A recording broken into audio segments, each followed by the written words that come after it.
My friends, I wanted to come on and do a reading. This is going to be a shadow work reading, or we're going to look at our shadows today. And I'm not doing this connected to love. The last time I did one, it was what wounds and shadows are being triggered within a connection, although this could still resonate with you, especially if you're a counterpart. These could have been some of the shadows that were being triggered within your connection. This could also give you some insight into people in your lives and why they behave the way they do. And I always say half of the battle is recognizing that we have the shadows, and then once we see them and we're aware of them, we can work on recognizing them and not letting them control us. So I'm just going to be using this deck. It's called what's it called? Sacred Woundings, and I'm going to read from the book for it. Now, when I picked up this deck, the one on the bottom spoke to me, and I want to share it with you because I know a lot of you talk about having a hard time being your authentic selves, or feeling disconnected from your true purpose or your life purpose. So needing to address a true self-disconnection. So I'd like to talk about this card. Just keep in mind, readings like this can be triggering, and I admire you for being here because not a lot of people have the strength to look at their shadows. I'm not saying those people are any less of people. Some people just have a really hard time looking at their shadows, or we've actually been conditioned to be ashamed of our shadows. And it actually reminds me, I want to read you this card. I believe it's card 33 in this deck. It's about shadows, so I'm just going to read it to you before we get into it. And I'm only going to get a few because shadow work is, it can be very triggering. And sometimes I'll tell you, like, if you're feeling triggered by this, when I'm reading from this book, I'll be the first to say, I'm guilty of that. I'm guilty of that behavior.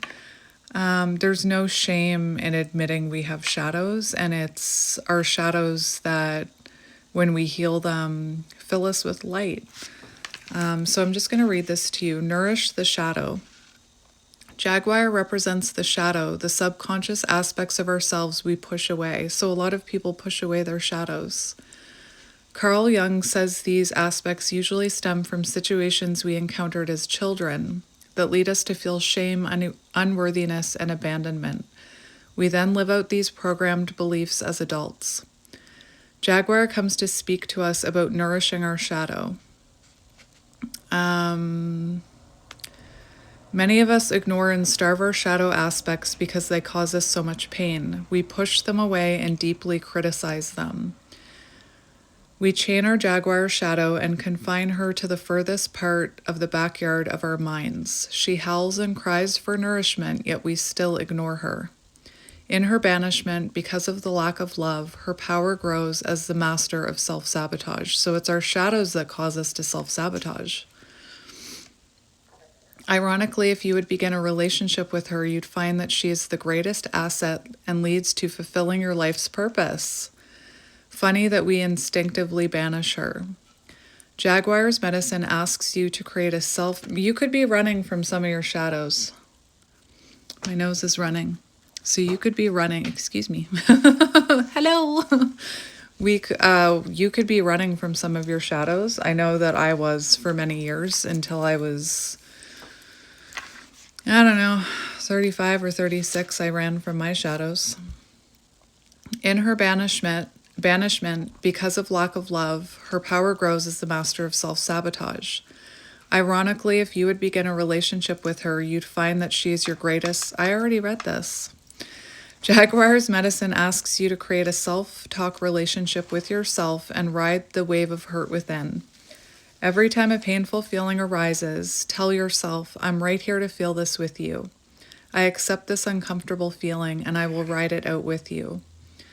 If you do this, the emotion will always detox out and dissipate, leading to a much quicker healing. But you must be strong and endure the pain.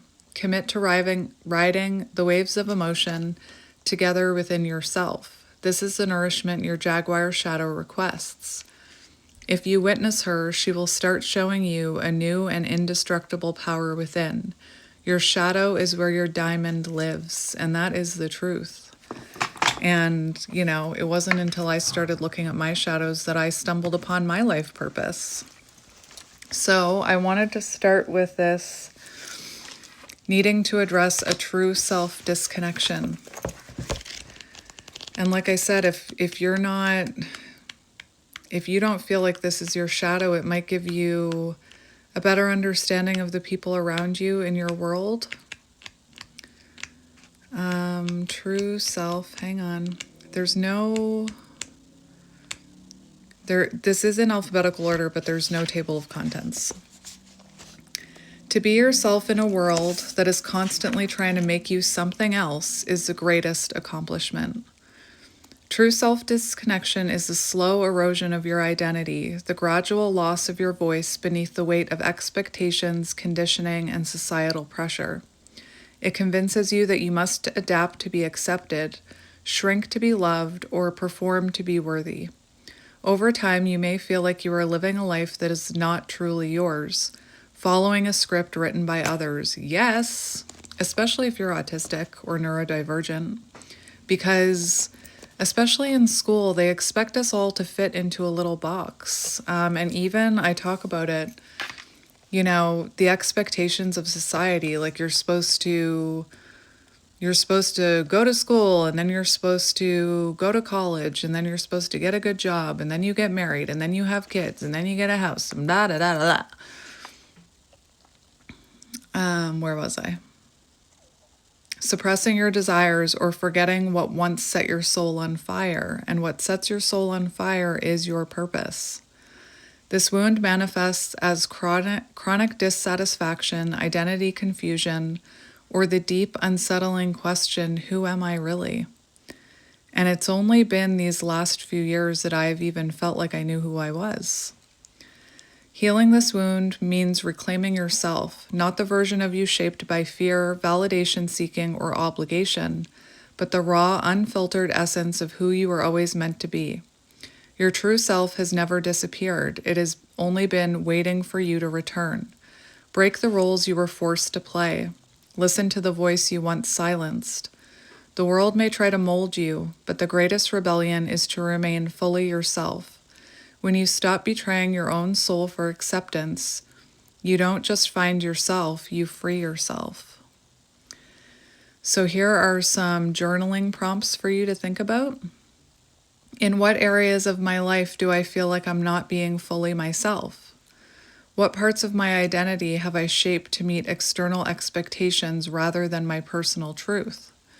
Do I trust my own intuition, or do I seek approval before making decisions? Have I ever ignored my true desires out of fear of judgment or rejection? Yes, I have. What activities, people, or experiences make me feel more aligned with my authentic self? Well, you guys make me feel more aligned with my authentic self. If I stripped away all the titles, roles, and external validation, who would I be? What emotions arise when I think about fully embracing my true self? Have I ever disconnected from my own voice, intuition, or sense of purpose? How can I create space in my life for self-exploration and authenticity? What is one step I can take today to reconnect with my true self? And this explains a true self-disconnection. A profound disconnection from one's authentic self, often caused by societal conditioning, trauma, or the need to conform to external expectations. This wound manifests as feeling lost, unfulfilled, or unsure of one's true desires, passions, and values. Some may struggle, constantly adapting to please others, triggered, fearing rejection if they express their genuine thoughts and emotions. Guilty.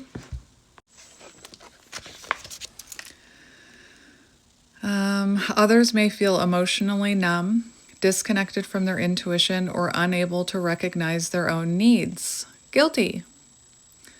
Not now, but for a long time I was. I would say I felt numb. So the doctor would give me antidepressants, which would make me feel more numb. There may be an internalized belief that authenticity is dangerous, or that one's true self is not enough. You know, I am enough tattooed on my wrist because my entire life I felt like I wasn't enough. You are enough. Where was I? Emotionally, this wound can create cycles of self-doubt, identity confusion, and an ongoing sense of emptiness. And that's how I used to describe it. I felt empty. I felt like there was a void within me, which I tried to fill with alcohol, with children, with dogs, with cats, with plants. After I spiritually awakened, that void wasn't there anymore. Physically, it may manifest as fatigue, shallow breathing, a tension in the chest. Over time, unresolved true self-disconnection can result in chronic dissatisfaction, difficulty forming deep relationships, or an inability to trust oneself. Watch for patterns of people-pleasing, avoiding self-reflection, or struggling to feel a deep sense of purpose. So this one really hit home for me, so I wanted to read it for you guys because we're aligned for a reason. And it's sad that so many people go through their life with a true self-disconnection. You know? It makes me sad. Also, difficulty forming deep relationships. If you're not being your authentic self, how can you find your people? My entire life, whoever I was around, I would kind of mimic or mirror. And I've talked about that. So I wasn't attracting in, like I wasn't building deep connections because I wasn't really being myself. I was pretending to be someone I wasn't. All right, so let's see what shadows we need to hear about today. It's okay. I've got you. I've got your hand. We shouldn't be ashamed of our shadows. All right, so what shadows do we need to look at today, Spirit?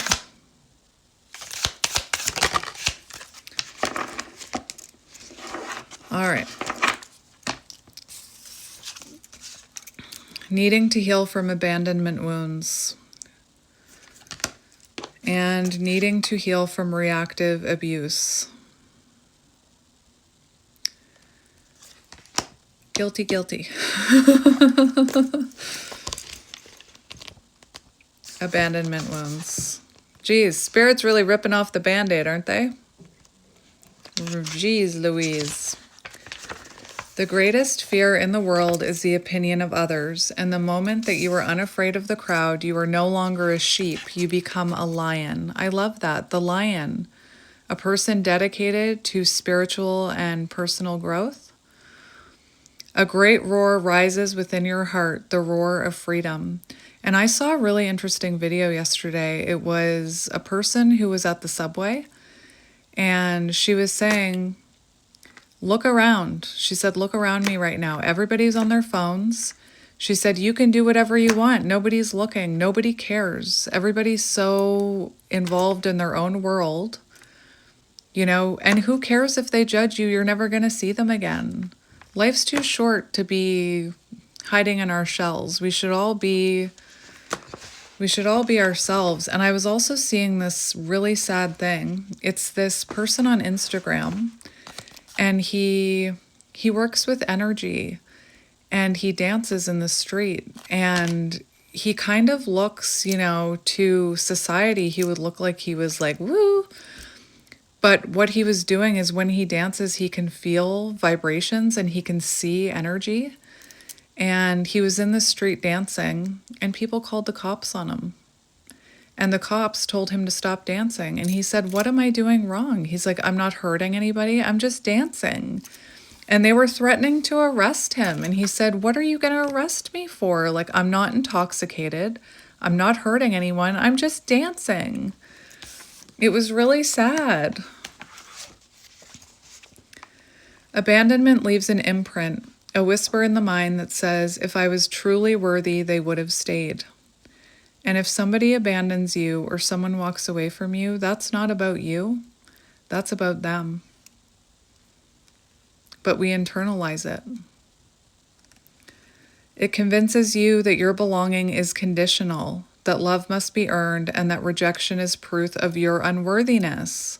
But this is an illusion. The deepest wound is not that someone left. It is the belief that their departure determined your value. When you free yourself from seeking external validation, from measuring your worth by who chooses you or does not choose you, something profound happens. The fear dissolves, not overnight. You stop chasing approval and start standing in your own presence. You realize that the love, I say this all the time, you realize that the love you've been searching for has been with you all along.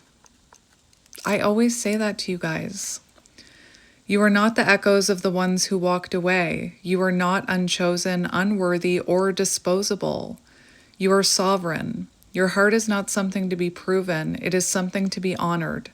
And as you step forward, no longer defining yourself by absence, but by presence, the roar of your own freedom emerges. The fear of being abandoned cannot haunt you when you no longer abandon yourself. And that's another thing that I always say. How can you be abandoned when you never abandon yourself? You're here, aren't you? That shows you've never abandoned yourself, even though maybe sometimes it felt like you did. You've always had your own back because you're still here. So journaling prompts. When was the first time I felt abandoned, and how has that experience shaped my relationship? For me, it was in childhood. My dad had to take a job.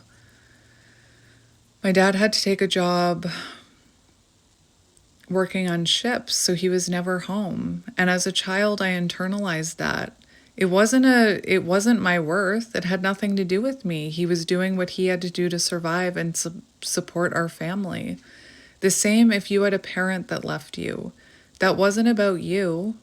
That was about their incapability to take care of a child or to whatever it was. That didn't have to do with you. Do I fear being left, or do I fear truly being seen and then left? Anybody who truly sees you and walks away is not worth your time and energy anyway. How do I react when I sense someone pulling away? Anxious attachment. Do I cling? Anxious attachment. Do I push them away? Anxious avoidant. Or do I shut down? In what ways do I try and prove my worth so people won't leave me? Overgiving?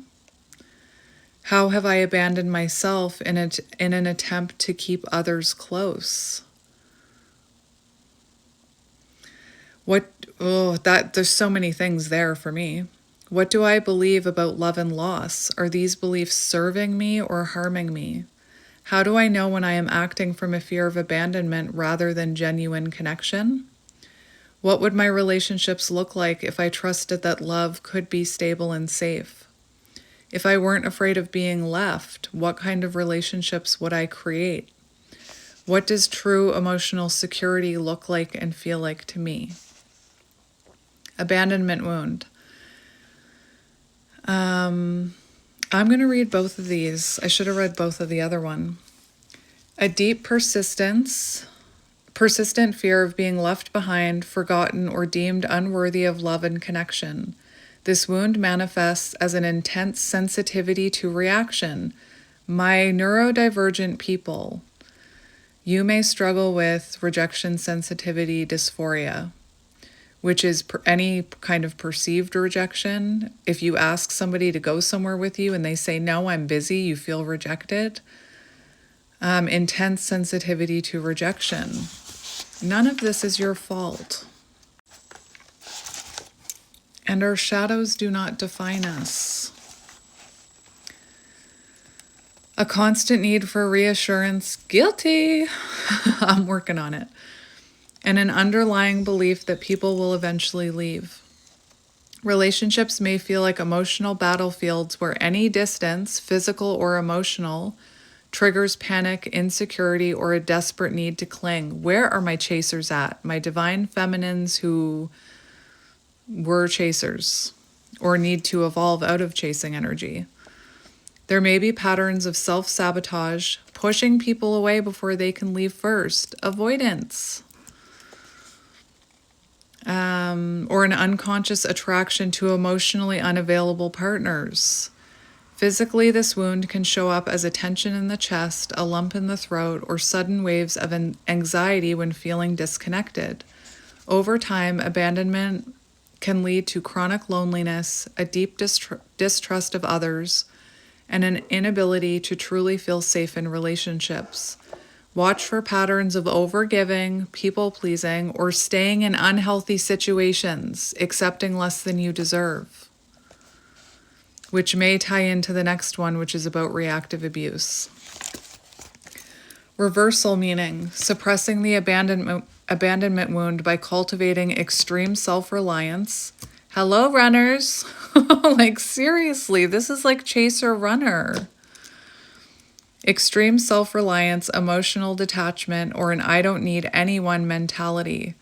Instead of confronting the fear of being left, it is buried beneath an armor of independence, hypercompetence, or a refusal to be vulnerable. This may look like dismissing intimacy, running away from deep relationships, or keeping connections at an arm's length to prevent potential pain. Some may unconsciously test others by creating distance, seeing who will chase, while others may choose relationships that are passionless but safe, where abandonment is unlikely. There may also be a tendency to become the one who leaves first, ending relationships prematurely to maintain a false sense of control. Watch for patterns of emotional numbness, avoidance, or an insistence on being fine when deeper loneliness lingers beneath the surface. Beneath the tough exterior, the emotional armor, is the same longing for connection, waiting to be acknowledged. And this is why I talk so much about, like, outdated thinking and villainizing people. Anyway. Needing to heal from reactive abuse.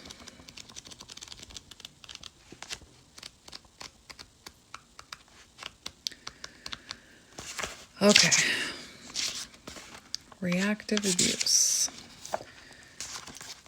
When a toxic person can no longer control you, they will try to control how others see you. Reactive abuse is the moment you are pushed beyond your breaking point, when relentless manipulation, gaslighting lead you finally to snap, only to have your reaction weaponized against you.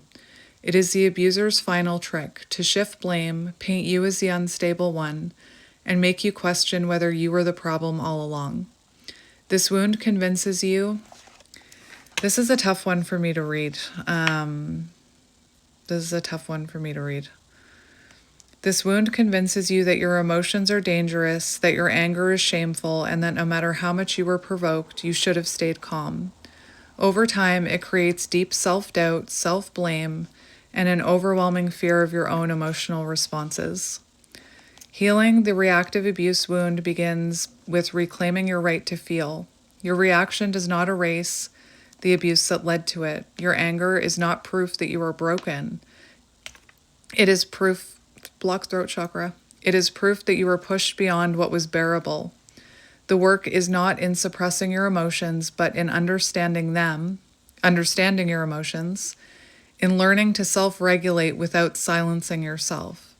You are not defined by how you responded under extreme distress. And this is different than being like triggered by a wound.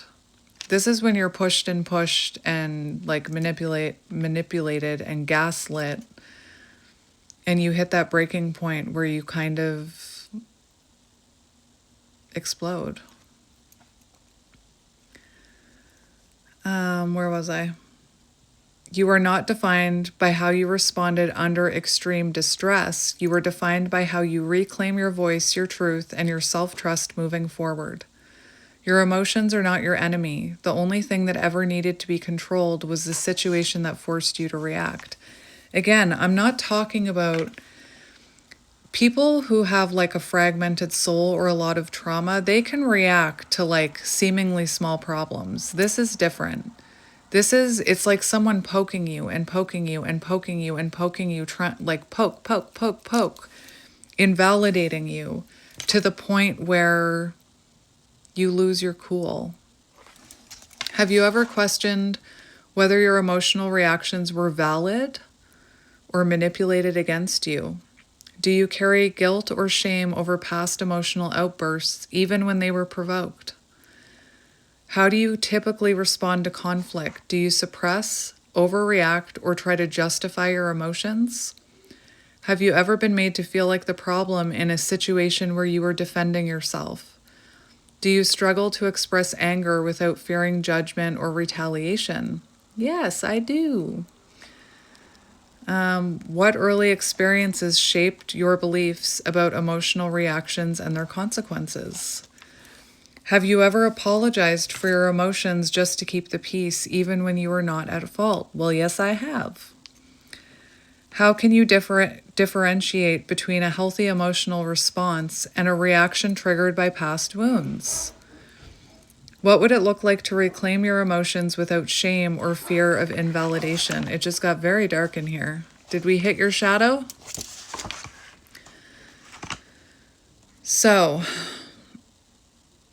a wound formed from repeated cycles of psychological, emotional, or physical manipulation, where a person is pushed to an extreme reaction that is later used against them. This manifests as shame, self-blame, and confusion, often making individuals question their own sanity and integrity. And this is something that happens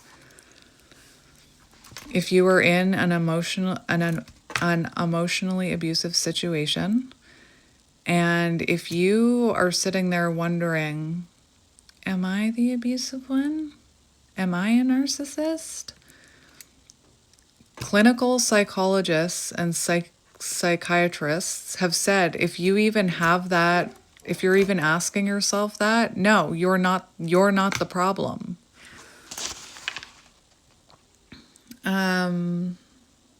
Some feel trapped in guilt, believing they are just as bad as their abuser. Others internalize the belief that they are volatile or incapable of controlling emotions even when provoked. There may be a lingering fear of confrontation, emotional suppression, or hyper-awareness in relationships, leading to anxiety and self-doubt.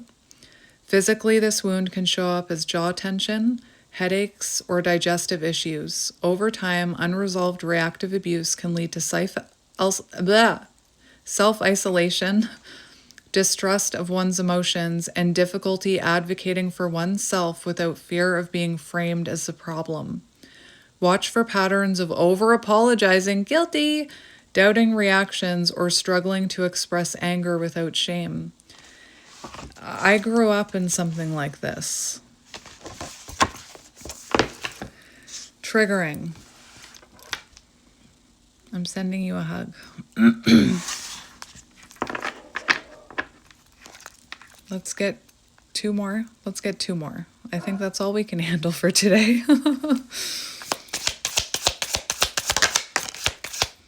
I'm sending you a hug if you like hugs. Okay, I'm going to take the bottom one. Needing to heal a neglect wound, because this is something I talk about all the time in my readings. We have blockage of the solar plexus. These are the two spirits telling me to read. Blockage of the solar plexus. This person is looking at a picture of themselves as a child. A blocked solar plexus chakra keeps you, there's a quote, "No one is you, and that is your power." That's the truth. There is no one in this world like you. A blocked solar plexus chakra keeps you trapped in self-doubt, insecurity, and hesitation, making you feel as though your power has been taken from you, or worse, that you never had any to begin with. This wound convinces you that your voice is too small, that your dreams are too big, that you must shrink yourself to be accepted. It manifests as a fear of failure, difficulty asserting yourself, perfectionism, or constantly seeking approval before making decisions. Guilty, guilty, guilty, guilty, guilty. I'm working on it. Healing is a lifelong process. I'm much better about all of these things. I don't want you to think that I'm struggling with these things. I'm not. But again, shadow work is life-changing. It's what frees you and raises your vibration and fills you with light, which is why I started doing these readings. It's why I talk about it so much in my love readings. Because you know what? A lot of people won't click on a reading like this, but they'll watch a love reading. So if I can incorporate this into a love reading, because relationships trigger these wounds, that's how I can get the message out. You may hesitate to take risks, struggle with imposter syndrome, or feel as though your personal strength has been buried under years of conditioning. Healing a solar plexus requires stepping into your own authority. You are not meant to blend in, to play small, or live in fear of your own potential. Confidence is not something you wait for. I wish someone had told me that, because I was just waiting around for confidence to come to me. If you guys could have seen me 5 years ago, you wouldn't recognize me. It is something you build through action, choice, and self-trust, and shadow work. Start by making decisions from a place of power rather than fear. Speak your truth, own your strengths, stand tall in who you are. When your solar plexus chakra is open, you no longer wait for permission to shine. You become the light. Truth. Simply by standing in your truth. Truth! Do I trust myself? Journaling questions. Do I trust myself to make decisions? Bark, bark, bark. Or do I frequently seek external validation? Where in my life do I feel the most powerless and why? Have I ever hesitated to take action because I feared failure or judgment? Do I struggle with setting boundaries or asserting my needs? Yes, I do. What early experiences shaped my beliefs about confidence and personal power? I don't think there's a long enough video in the world for me to explain my experience. Do I tie my self-worth to achievements? If so, how does that impact me? How do I react when someone challenges my authority or opinion? What would stepping into my full confidence look and feel like? Have I ever mistaken control for power, and what was the outcome? How can I reclaim my inner strength without fear or hesitation? A deep energetic imbalance affecting one's sense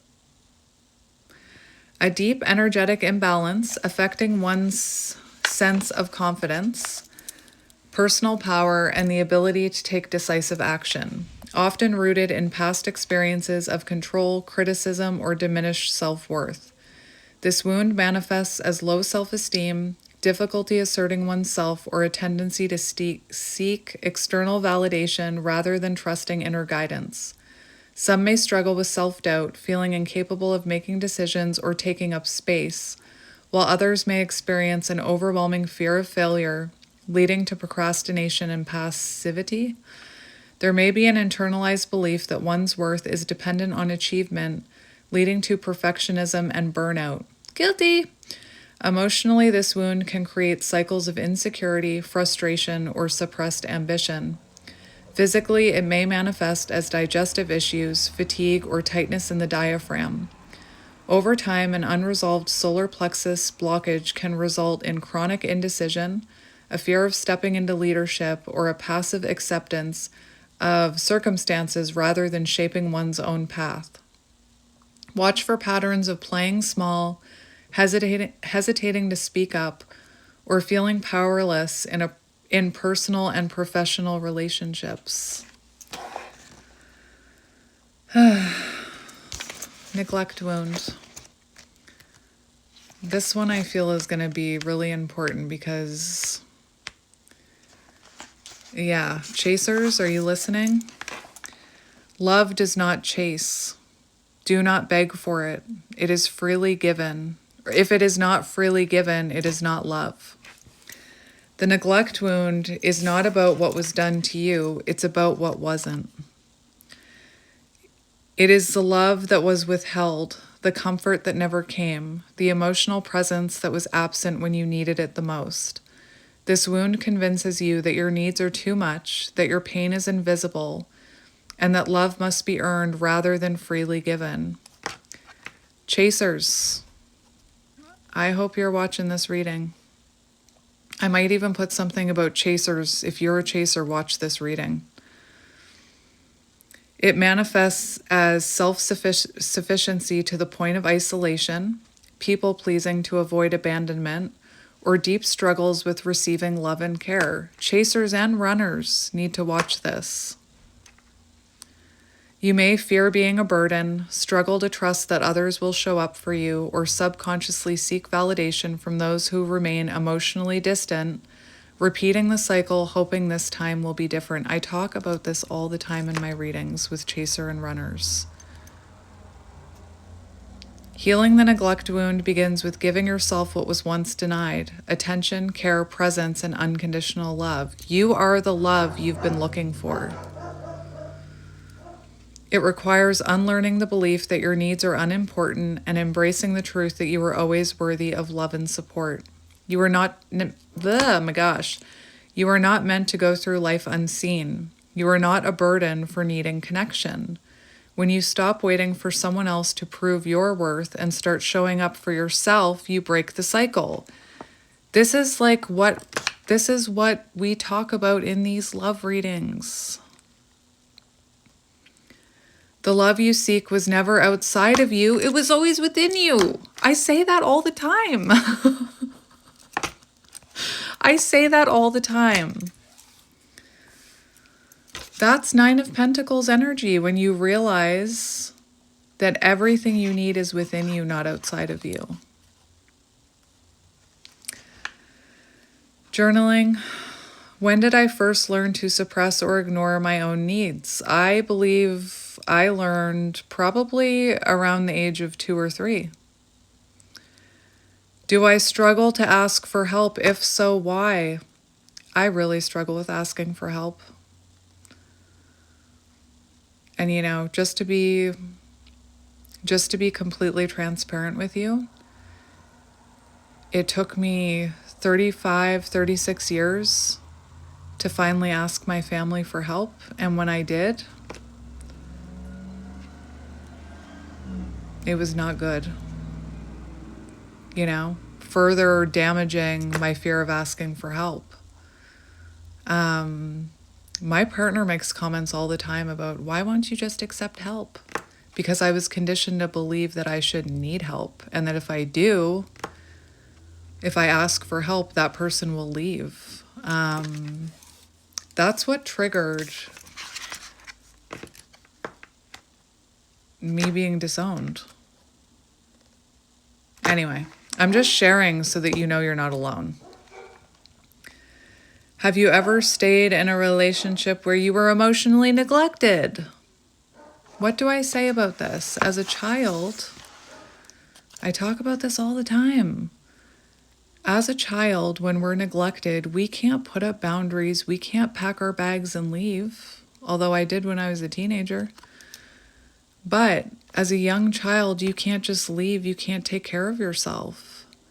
So you learn to adapt. You learn to show up for yourself. You learn to take care of yourself. You learn to, for me, I tried to earn love. So I would do things to try and earn my parents' affection. As adults, we can leave. As adults, we can leave. As adults, we don't have to put up with neglect. We can help our inner child, scoop our inner child up and take them out of that situation. And that's the thing about the chaser-runner dynamic that I talk about. Do I believe I am worthy of care, love, and attention just as I am? How do I react when someone offers to support or nurture me? Do I accept it or resist it? I'm still working on that one. I resist it.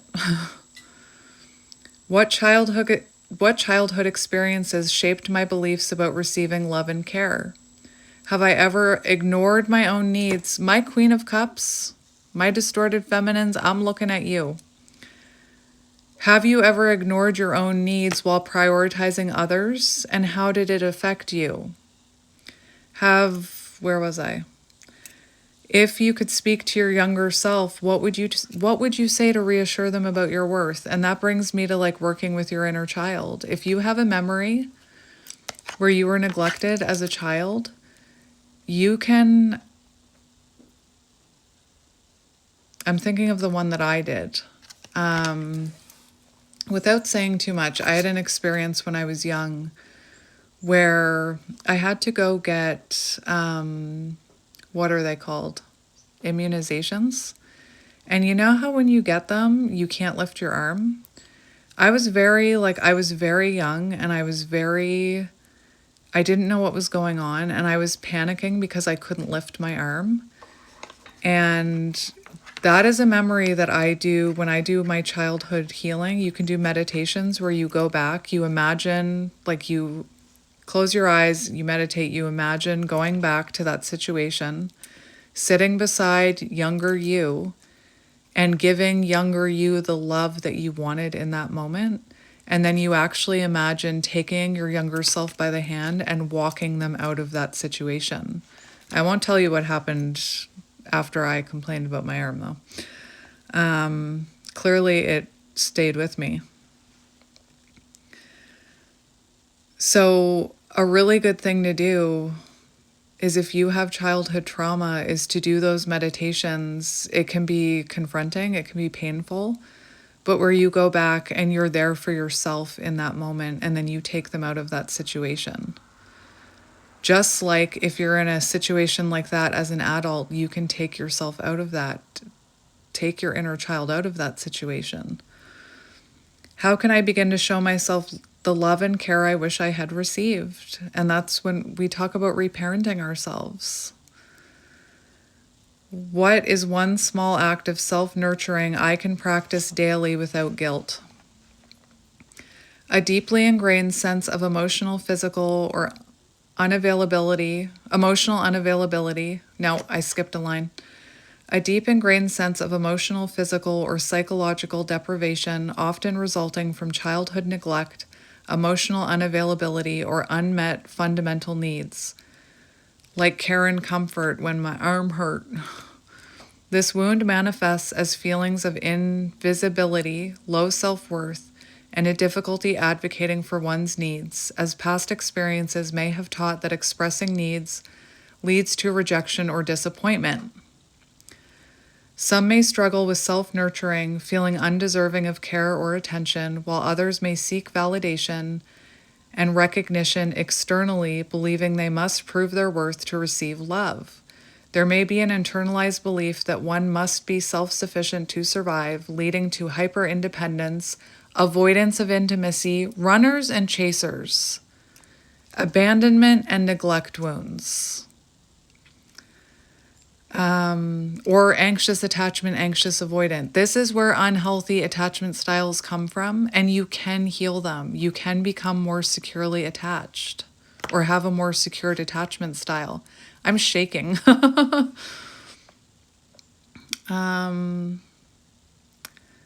Avoidance of intimacy or difficulty trusting others. Emotionally, this wound can create cycles of loneliness, deep sadness, or a fear of being forgotten.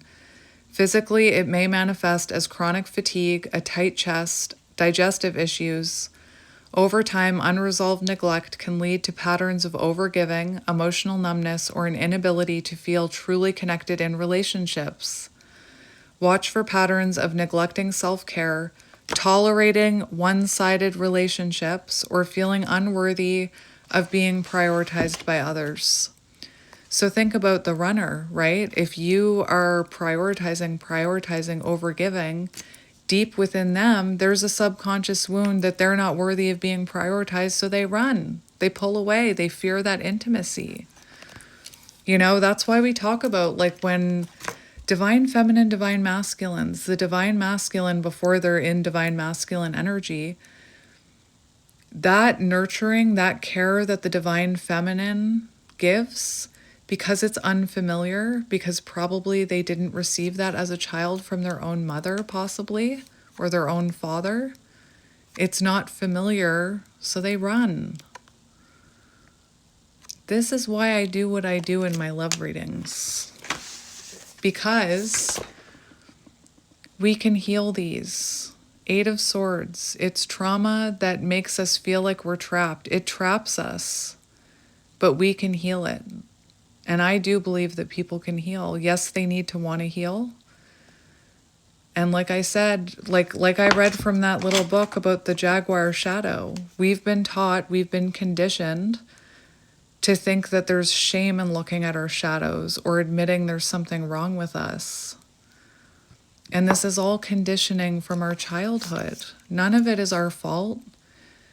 And I'll go as far as to say none of it is our parents' fault, because they were conditioned by their parents before them and before them and before them. Ancestral trauma. That's why I believe in like being a generational cycle breaker.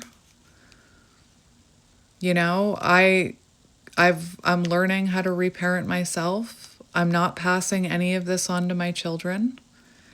When I see these wounds in my children, I make them aware of them.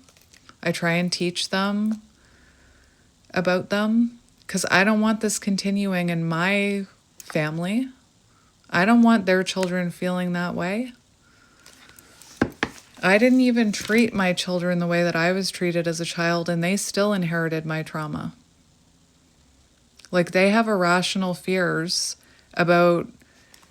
It blows my mind, okay? I'll just give an example. I went into my kids' room like last year, and they were terrified. They said, I was terrified that you were going to do X, Y, Z. And they were describing something I experienced as a child when my room was a mess. I had never told them about this experience. It was in them. It was ingrained into them. Our children inherit, like, what's the right word?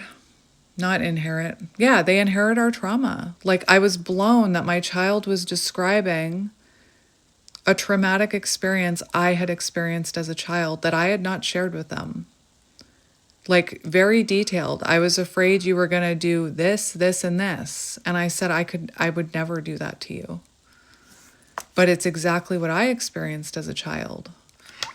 Which brings me to the study of the rats that I talk about. They put rats in an enclosure. And they had an opening this big to get out of, and they put an invisible fence in there. So anytime a rat tried to leave, it would shock the rat. It would electrocute the rat. They then, after a while, the rats stopped trying to get through that. They stopped trying to escape. They stopped trying to escape this little box. They then took those rats, impregnated them. Then when they gave birth to their babies, they put their babies in the same enclosure. And not one of those babies tried to go through that opening, because they inherited the trauma that their mothers had experienced trying to go out that door. Again, it blew my mind when my child described their fear of what I was going to do. And it was a situation that they inherited my trauma. Like, that's why I believe in this so much. And that's why I incorporate it into my love readings.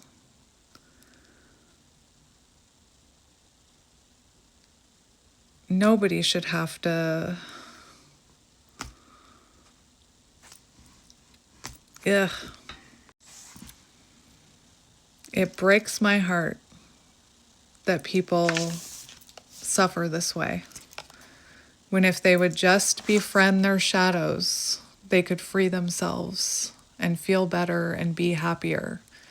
And I say it all the time. I felt like I never thought I would know what it felt like to feel confident, or to know who I was, or to be myself.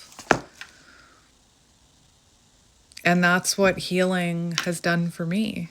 And it's why I'm so passionate about healing. It's why I get on my soapbox and I try and explain it's not just as simple as if they wanted to, they would. Take that solar plexus card, for example.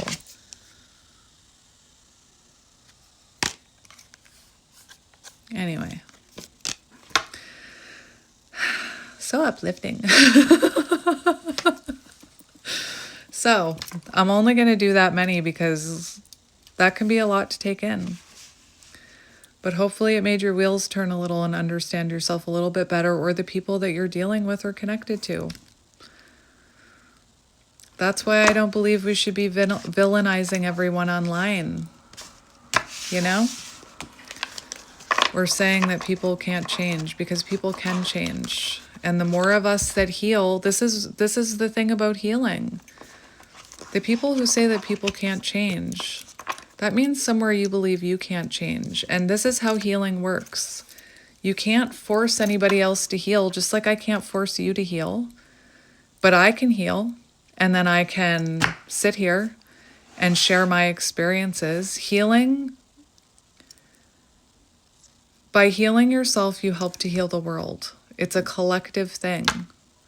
So it's not just about healing yourself. It's also not just about healing generations to come. Healing is like a ripple effect. Anyway, I'm going to get off my soapbox now. Tear. I'm going to go get a Kleenex. I already have one.